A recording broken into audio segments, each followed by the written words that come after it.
Welcome back, mobility athletes. I am your host, Nicole Woodard, and I'm super excited today. We are going to be we're starting a new foundation. I've been thinking about this for a long time, but I feel the best when we work in series. I get really excited about learning deep on a topic, and I hope you do too. So we are diving into our breathwork series. I'm going to do about 5 episodes. I might have some guests on. And what we're going to do is we're going to dive deep into breath work. Breath work, so many people, all of my athletes tell me all the time, it is the unsexy stuff. It's the stuff that they don't really focus on that much. Well, the other part of it is that they say, well, I don't have time to do it. Okay. You guys know that I love mobility. I think it's great. I think joint priming is important. I think proper movement mechanics are important. Here's the deal. Breath work, though, there is absolutely no excuse for it. You can do it anywhere, anytime, whatever you want to do. And how I really want to show you that is I want to, number one, show you how I've integrated into my life over the course of this series. So I'll be sharing a lot of my opinions and thoughts. I also want to show you how I dove into breath work and really some of the leaders that have helped me along the way and how we're going to do that. So, although I have many, many, many amazing people in my life, some of those amazing people that are in my life through podcasts and books. We can get some of our greatest mentors that way. So often people are inhibited when they hear people say, oh, I have this mentor, I have this breathwork mentor that I go through, and they think that they are best friends with that person. That can be true. Most likely it's not true. Usually it's through other resources, books, courses, podcast that they're really getting this close relationship. So I want to kick off this series with a review of one of my very first books that I ever read about breathwork. A practical guide to breathwork, written by my great friend, truly a great friend, Jessie Coomer. And the reason I'm starting with this book is because Jessie is all about breathwork from a basic foundational level, minimal dose. So what do you need to do to get an effective dose of breath work? How do you start incorporating it into your daily life quickly? Also, Jessie leaves all the guru, spiritual, everything else at the door. He does a rundown of some of those things in his book, as well as a correlation with yoga and other pieces. But really, he leaves that stuff at the door because what he believes is that every single person in this world deserves to have access to breath work. And it shouldn't have anything to do with seeing crazy colors, having a spiritual awakening, all of those pieces. Although I love the spiritual world, I've dove really deep in the last couple of years. I do love how practical Jessie is and how easily he brings the science in with the practicality. So that is where we're going to start on review of his book.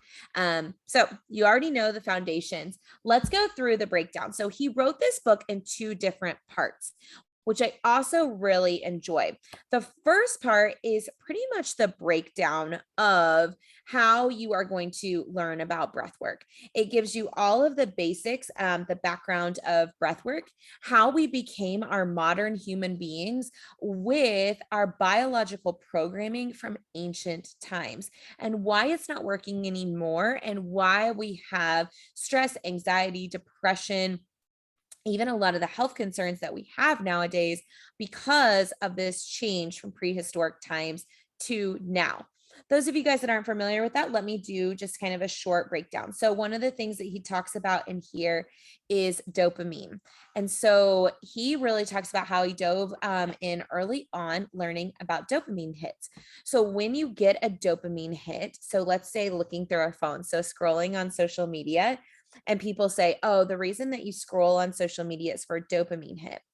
And Jessie and myself both said that we thought that those dopamine hits were positive reinforcement. So it was a reward type cycle.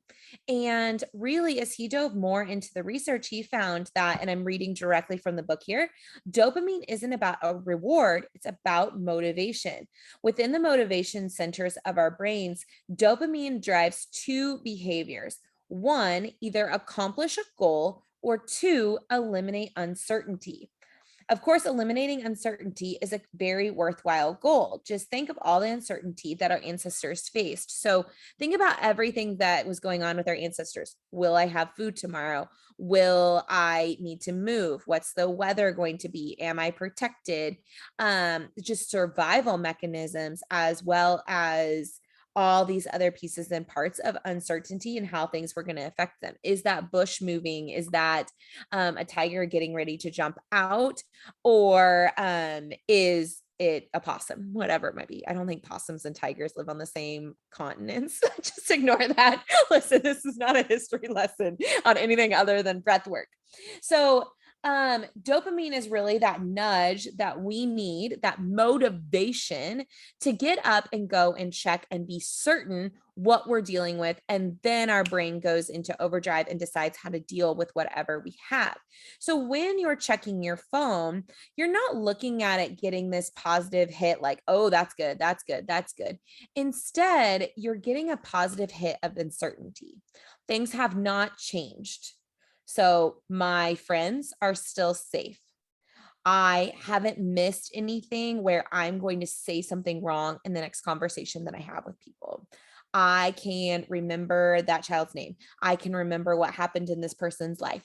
I know exactly how to connect with them and create community. I know this person's opinion. I know this person's opinion. And so it's really certainty that we're looking for, certainty that our environment hasn't changed without us knowing. And so really, instead of what happens now is that we still crave those dopamine hits. That's how our brain decides to have the motivation to make decisions to get us into the right environments. Now, all of a sudden, that dopamine is switched to a very different behavior. And then what that causes is rumination. And rumination is doing things over and over and over and over again because you're just checking, you're looking for uncertainty. Sometimes the motivational system of the brain identifies an instance of uncertainty that is impossible to understand, or a goal that is impossible to achieve. For example, you want to correct a mistake from your past. Again, I'm reading directly from the book. And make the right decision. And as luck would have it, the more uncertainty that we identify, the more dopamine builds in our system and pumps to our brains, filling us with the impulse to do something about it, even though we can't. So these types of behaviors, you guys can see how they prompt anxiety. And a lot of the world is having anxiety. It's especially gotten worse in the last 18 months, but it's been on the upward swing throughout our nation, throughout our world for a long, long, long time. And many people have been combating it. One of the ways to combat it, and one of the reasons that breathwork is so important to me, is that people combat anxiety with working out. And that is a very good and a primary strategy that people choose. People also forget that working out is in our fight or flight system, which we'll also get to in Jesse's book as I kind of continue to review this, but it's part of our fight or flight system. So what happens then is that we stay in the sympathetic state of fight or flight. And when also to control anxiety, we need the other side too. We need calm. We need parasympathetic. And this is where our nutrition can play a role. This is where breath work can play a role. This is where meditation can play a role. So it becomes very important that you're not just combating your anxiety with staying in a fight or flight state at all times and gaining your certainty, this kind of dopamine hit from battle and winning the battle. So when you go into a workout, you win the workout, you come out, you survive on the other end. Your body really senses this as a battle won. It knew it was going to war and it knew it won that battle, which is a great thing to do. Also, another great thing to do is to be able to rest, digest, and procreate. And that's really the other side of the system. And it very, very, very commonly gets forgotten and is extremely important in mental health. So I think that that's really important. So they go on to talk really about the reptilian brain. And I think that this is important for you guys to understand. So inside this motivational network is also connected to your reptilian brain, specifically the homeostatic centers in your brainstem. So homeostatic centers is they want to maintain homeostasis or sameness in our brain and body as often as possible. That in situations of uncertainty will release a neurotransmitter called norepinephrine, which diffuses throughout the whole brain. When systemically released, norepinephrine causes all the brain networks to react with greater responsivity, making your brain more sensitive to the slightest perceptions with the intention to increase your ability to solve any uncertain situation. Unfortunately, this increase in overall sensitivity to any sort of stimulus can be experienced as anxiety in our modern world. Pretty crazy.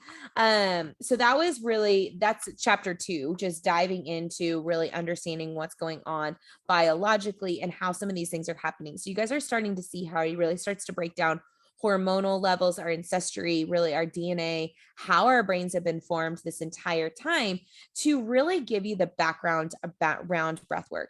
If you don't understand the why behind what you're doing, that you're really going back and driving ancient ancestry and going back to creating and living within our biology of our bodies in a modern world, this is why sometimes people get frustrated because they're not getting results quick enough that they think they should be getting, whether that's a performance result, whether that's a mental health result, whether that's just a health result, whatever it is, they're expecting those things to happen very quickly. When you have to understand that we're trying to work within a biology within ourselves to control an external modern environment that's constantly bringing in different perceptions to us. So you guys can see how all those pieces start to play and why these first half of this book becomes very, very, very important. He also goes through, he breaks down the decoder ring. So for all those nerds out there, he calls breath work and the autonomic nervous system the decoder ring. So here is kind of what he says here, the decoder ring. Here is the foundational code of breath work. Breathe like you are nervous. So right now, guys, go ahead. If you're not driving and everything is safe, go ahead and breathe like you're nervous. So looking around, I don't know what just happened to you, but I just got like cold chills and I'm a little bit more nervous. You just cued the autonomic nervous system for a fight or flight state. Now let's go through and breathe like you are running. So you're running hard. Go ahead, breathe like you're running and really tune into what's happening with your body.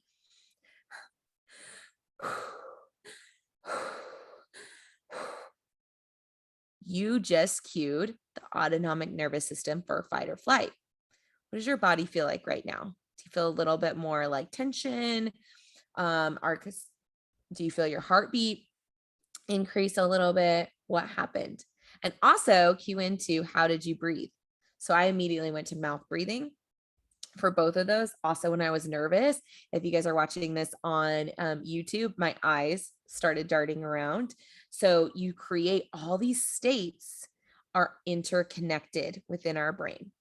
Okay, now I want you to breathe like you're sleeping. If it's safe, go ahead and shut your eyes, breathe like you're sleeping.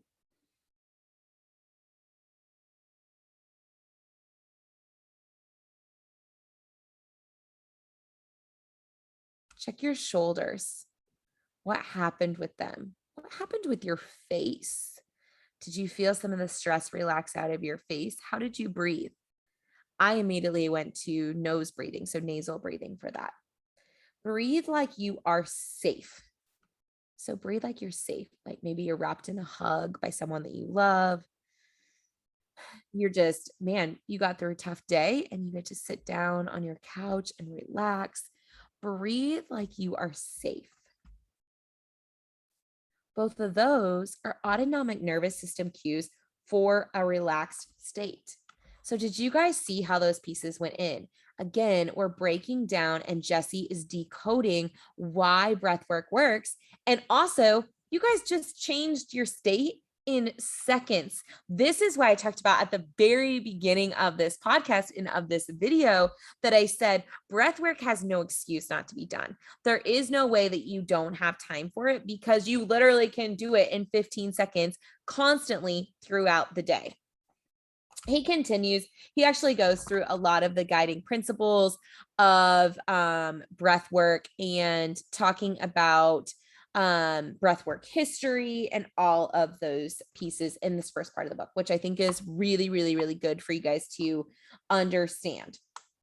And so I really, kind of want to break that down. Then he goes through, and now we're breaking into the practical side of breath work that he talks about in the second half of the book. What I love about this book is he does share stories, but it's mainly science-based. It's also mainly driven by a why and then a test so that you know your progress, and then how do you actually do all of these things. So you can literally read this book. It's very short. It's a very fast read. You can walk away and start breath work the moment you are done and have a really good practical guide. So one of the things that I want to dive into here is he talks about the rationale for the style of breath work in this book, because there's a bunch of different styles of breath work. And actually Jesse is certified in several different ones. And he brings his own style that he really coined his own method, the Midwestern method.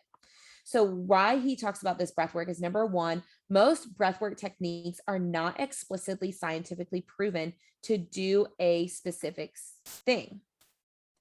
That is to say that there is now a team of scientists out there testing every breathwork technique to determine which one will do what for the practitioner. Research takes time, resources, and interest. Frankly, most grants and scientists are not interested in studying breathwork.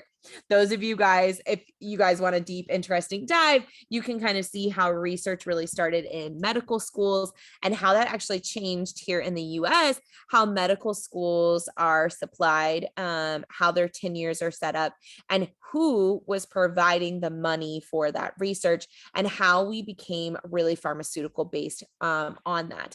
And that was not, it did not start out intentional. It was kind of just a flood. So from that understanding, if you guys want to dive deeper into that, from that understanding, you can see how there's just not a lot of money in breathwork. There's not a lot of people willing to take the time and provide the resources in order to do the research.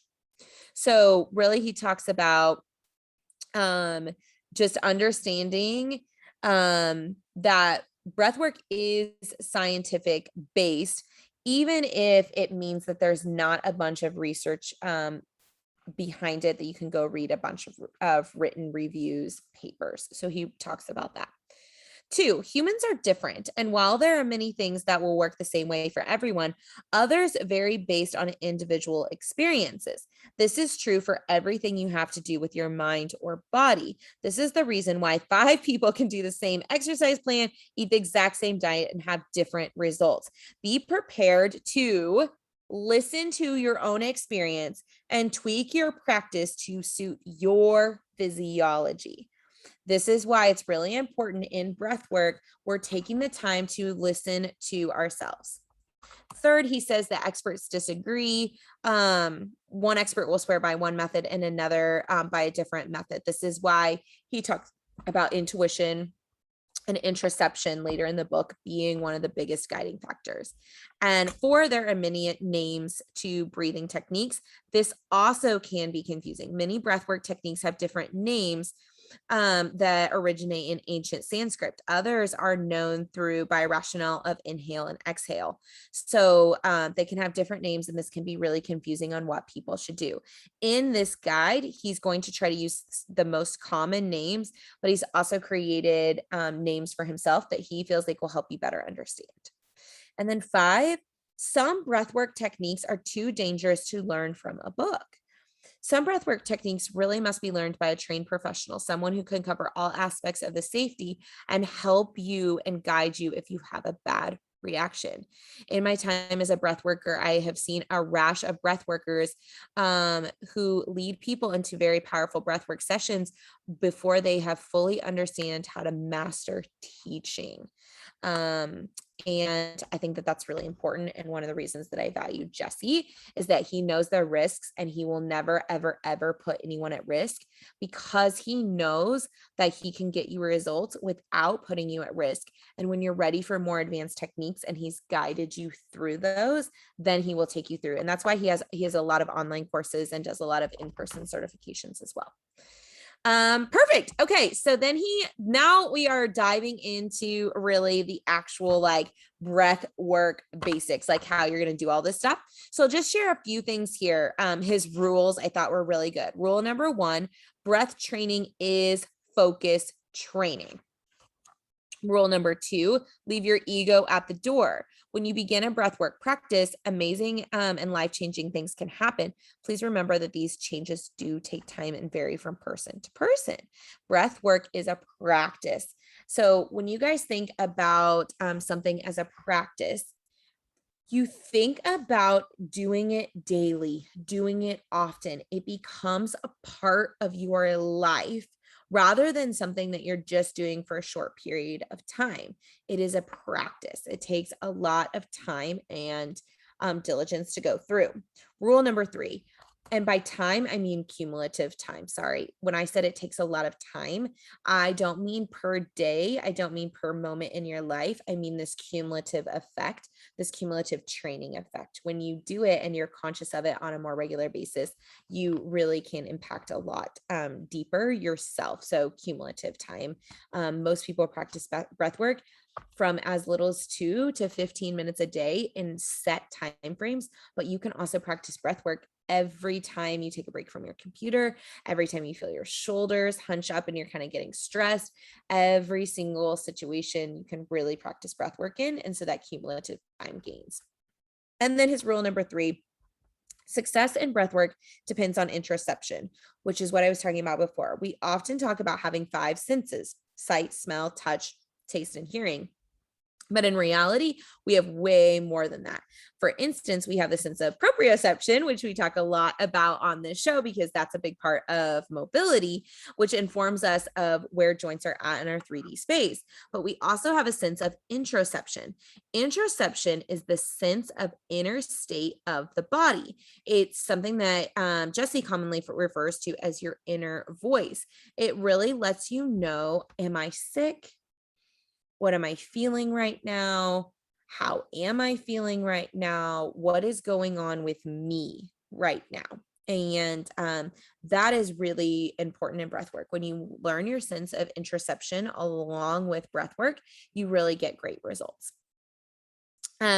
He talks about breathing like a baby. This is another reason that I love this book, because we talk about the developmental sequence so often in mobility. So when we come out of the womb, we have the ability to breathe. It is an automatic response.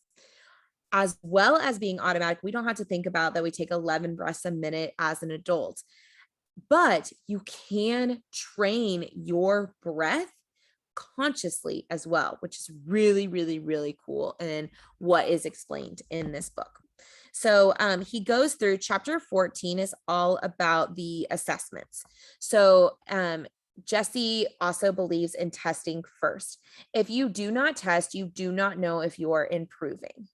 And so it's very important to know where you lie in your breath.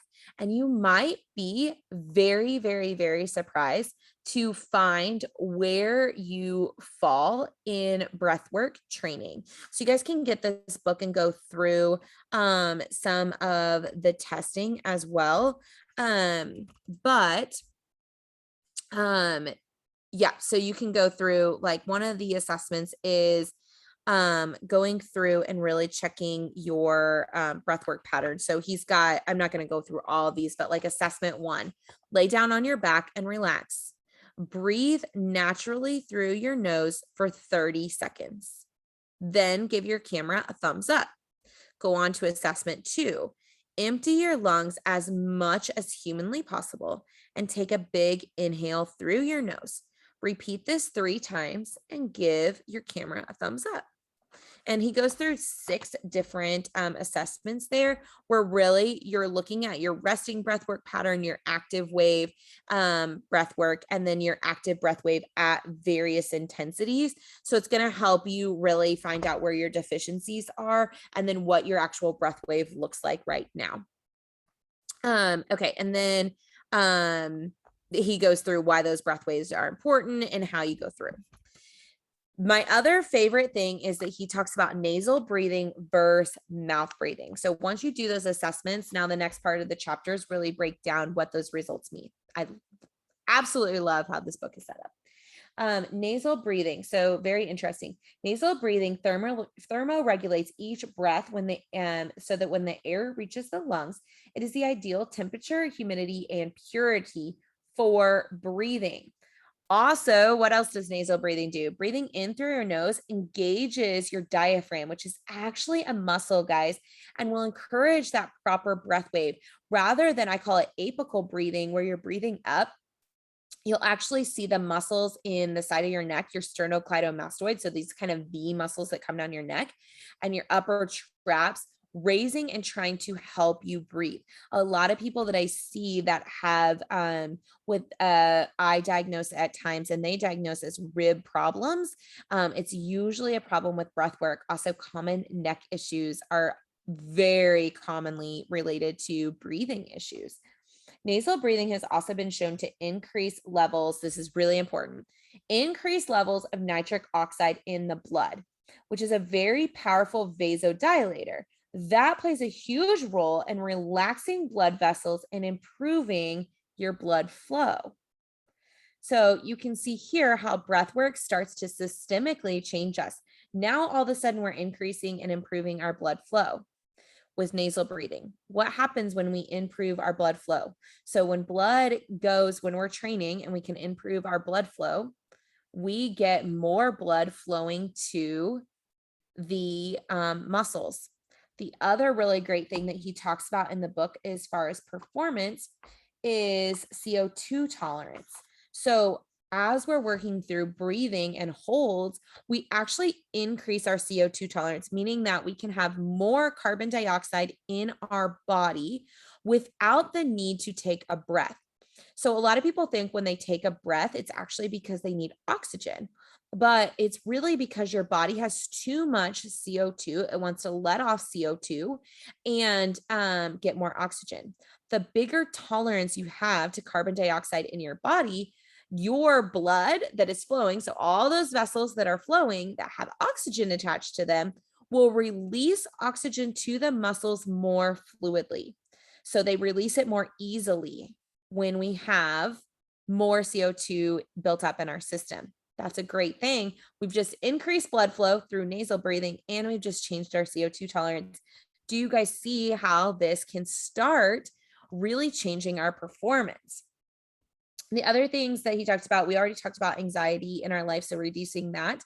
If you can reduce anxiety during training, how many of you guys have ever pushed to that point where you almost push yourself into anxiety? Your body really wants to like shut down, black out. You sometimes people will see stars in their vision. Sometimes people do have almost panic attacks, so they'll start hyperventilating breathing. What would happen if you actually knew the breathwork techniques to control that and prolong a calm state while improving your performance? And then the other benefit is improved immune effectiveness. So let's not forget that the air you inhale through your mouth is unfiltered and unaltered. So when you are breathing in through your mouth, you can get a lot of bacteria in your lungs and throughout your system. When it comes in through your nose, that's actually a filtration system. Also, this is the reason nose hairs are important, y'all. I know nobody likes nose hairs hanging out of their nose. You guys can trim them up a little bit if you want, but do not just completely eliminate all of your nose hair. It's very, very important for your breath work. And then he goes through and now starts teaching all of the techniques. So guys, there are legit, I think there's 15 chapters in this book of all these breathwork techniques and really what to do with them. So you literally, he's got from page 123 until page 199. Yeah, until 199, he has protocols in there. He even breaks down in a full day of like what your daily practice could look like, what your neuromuscular control practice should look like, and a breakdown of the times. So it's pretty amazing. You guys can kind of see here. I'll give you a sample of one of the things that he goes through. So sample activation breathwork session, 21 minutes in duration. Find a seated or laying down position, close your eyes, and relax your body while keeping a neutral spine. Perform self-examination for 1 minute. Do not change your breath, just listen. Take 4 deep breaths. Then move to box breathing, which box breathing he goes through in the training session. So he it would be like breathe in for 4 seconds, hold for 4 seconds, breathe out for 4 seconds, hold on a neutral lung for 4 seconds. Then a word that I cannot pronounce, but we will say capodehati, but it's to activate and strengthen your breathing muscles and clear your sinuses. Do 4 more deep breaths. Do top triangle breathing for 4 minutes. Superventilation breathing for 2 minutes. Neutral lung apnea for 90 seconds, superventilation 2 minutes, neutral lung apnea 90 seconds, and top triangle breathing for 4 minutes. And then return to breathing as normal and observe any changes throughout your body. So he goes through, and again, every single one of those techniques that I just did, you actually get to try step by step, and he gives you a full breakdown of exactly how to do that, which is pretty freaking amazing. How much resource is in this guidebook. So anyone wanting to go through, start learning breath work, I really believe that in training as athletes and as coaches, we talk to people about 1% changes. This is breath work. When you start incorporating it, is something that's more like 20% change. And also, guys, this is a great, if you guys are drawn to research, if you're somebody that loves to read research, this is a really great way. If you're coaching people, start saving the data, do case studies. What did their performance look like? How much did they gain over time with just incorporating breath work with their training mechanics? You guys will start to see really, really big changes and expect to see more research.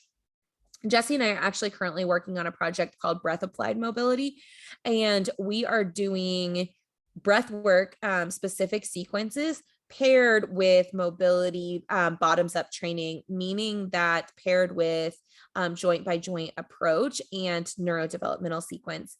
And so we go through and we have like on-demand videos that we're releasing with these breathwork techniques so that you guys can train breathwork and mobility for 15 minutes every day. The changes that we have seen with the way that people move and how they're feeling, even alertness, as well as heading into workouts, is crazy. This is about that we can create changes in our autonomic nervous system that puts us into fight or flight or rest and digest, that can prime us for a workout or can immediately downgrade us after a workout so that our recovery process starts quicker with breath work and with mobility. So instead of thinking of your quote unquote stretches, going through those, and then you're going to hit a few rounds on the assault bike to get your heart rate up before you go, what about pairing your breath work with the type of breath work you're going to create in your hard workout? So what will that look like? How long can you hold on to proper breath work? How can you build your CO2 tolerance before you head into that workout so that you maximize your potential? It's insane what can happen, like literally insane. That's what I love about the book. You guys can find this book on Amazon. You can order it directly from Jesse's website. I will link up everything in the show notes.